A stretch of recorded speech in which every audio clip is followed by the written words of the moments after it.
Citrus fruits are one of the quintessential Christmas ingredients, and I love baking with them. This is one of my favorite cakes to make, and it's so Christmassy. It's my clementine cake.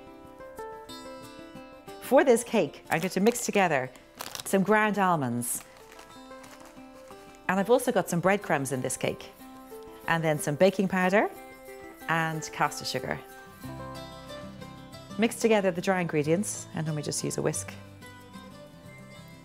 So, here are the dry ingredients. And then the wet ingredients for this cake: eggs, 4 eggs, crack them in. Whisk the eggs completely to break them up. Then I'm going to zest the clementines. And you need to be careful when you're grating. You see that you grate a little bit and then you move on. I don't want to grate down to that bitter white pith. You just want the really intensely citrusy zest on the outside. This just smells like Christmas. And then you see there's a zest. And I have the zest of 4 more clementines here. So you can see this is great flavour. And of course, citrus fruit are in season at Christmas time. This is when they're at their best. The zest has the best flavour, and so does the juice inside. And I'm also adding into this some oil, which works in here instead of butter. There. Okay. Make a well in the centre of the dry ingredients. Another one of these very simple baking recipes where you have dry ingredients, wet ingredients, one into the other. This is smelling really good. And then you just mix the two. You could, of course, put some cinnamon in here, some spice, but I kind of like the clementines just to be, you know, the main star of this cake. This goes into a 20 centimetre round tin. Pour in the cake mixture. So this is going to go into the oven. It's going to cook for about 40 to 50 minutes. When this is cooked, a skewer inserted into the centre will come out clean.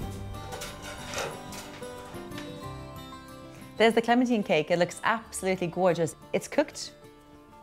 It just needs to sit for a few minutes while I'm making the syrup. If I try and take it out now, it'll be too delicate and it could fall apart quite easily. 3 of the clementines I'm juicing, and I'm going to make a syrup out of those. There, that's all the juice. And then with sugar, caster or granulated sugar.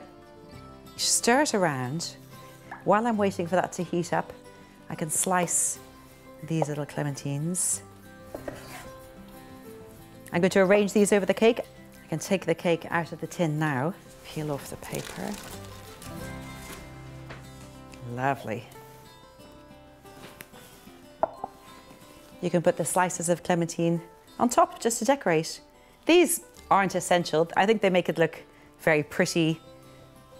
Lastly, pour the syrup over the cake. If the cake is warm, the syrup will just soak into it quite nicely. If it's cooled down a little bit, if it's been cooling for about an hour or so, and that's absolutely fine, you could always pierce the cake like this with a skewer. Syrup has come up to the boil. There, then pour the syrup over. This is the kind of cake that's just fantastic when served with something tangy, creme fraiche, or a thick natural yogurt like Greek yogurt. And that's it.